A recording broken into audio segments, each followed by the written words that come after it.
For those of you who've been following the presidential election campaign in the US, you know what I'm referring to. I feel a little bit like Clint Eastwood, talking to an empty chair.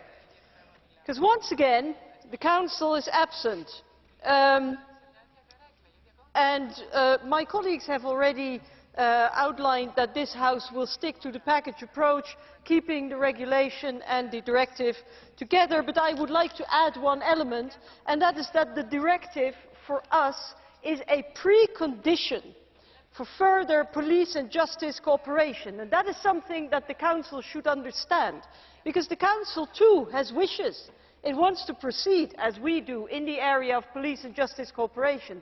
But how can police and justice exchange data if there is no adequate data protection? So I would strongly advise the absent Council to proceed quickly with the directive. And I would like to go a little bit further than my colleagues. Not a roadmap, results. And quick results. If the Council wants us to adopt further measures in the area of police and justice cooperation, I can think of a few interesting dossiers. EU PNR, investigation order and what have you. They had better speed up their work on the directive. And I would also like to remind the Council that the predecessor of the directive, the framework decision, which is currently in force, was actually voted down by this House. Unfortunately, that was pre-Lisbon. But we do not consider that the current framework decision is adequate.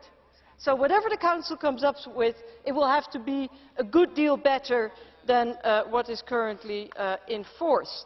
Secondly, we will work very hard to align the directive with the regulation, because we are disappointed that there are two instruments rather than one, and we will work very hard to try and ensure a single, harmonized level of data protection for all use of personal data. And then finally, colleagues, coming back to my reference to Clint Eastwood, I would like to say the following to the Council. As Clint Eastwood said in his role of Dirty Harry when a criminal was trying to defy him, he said, you have to ask yourself one question. Do I feel lucky? Will you defy Parliament, Council? That's the question.